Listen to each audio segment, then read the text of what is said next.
Titre: Cendrillon et la pantoufle des souhaits. Il était une fois, dans un royaume lointain, Cendrillon, une jeune fille au grand cœur, qui vivait avec sa belle-mère et ses demi-sœurs.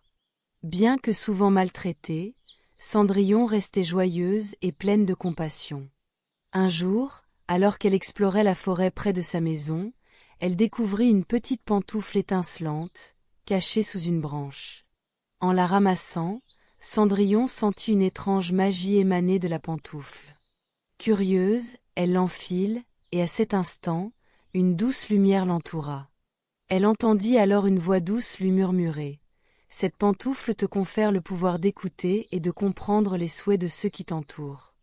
Utilise ce don avec sagesse. » Émerveillée par ce nouveau pouvoir, Cendrillon retourna chez elle.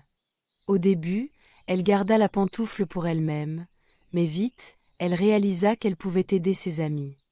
Elle l'enfila à nouveau et, pour la première fois, elle entendit les pensées non exprimées de sa meilleure amie, Léa. « Je souhaite tant pouvoir être acceptée par les autres, » pensait Léa, malheureuse parce qu'elle n'était pas aussi riche que les autres filles. Cendrillon, touchée, invita Léa à une découverte en forêt, où elles cueillirent des fleurs. Elle proposa alors de les offrir à celles qui les ignoraient, rappelant à toute l'importance de l'amitié et de la bienveillance. Le lendemain, Cendrillon croisa le chemin d'un autre ami, Thomas, dont le regard était préoccupé.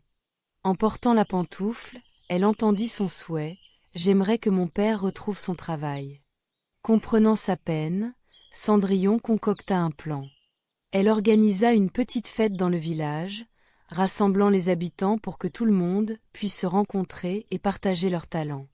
Peu à peu, Thomas observa comment les gens devenaient amis et parlaient de leur vie.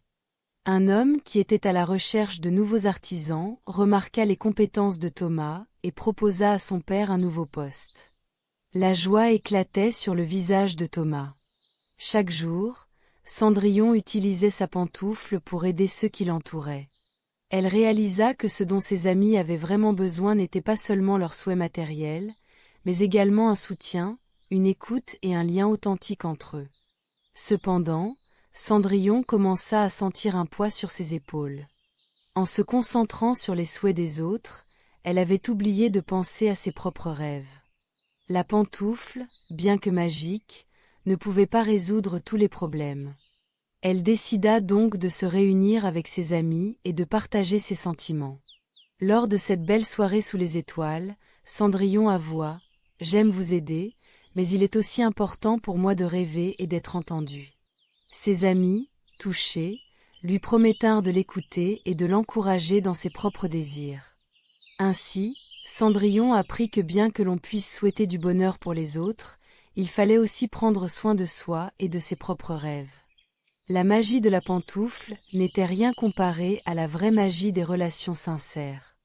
Leçon de vie: aider les autres est essentiel, mais n'oublions pas de nourrir nos propres rêves et d'écouter notre cœur. La vraie magie réside dans les liens que nous tissons avec ceux qui nous entourent.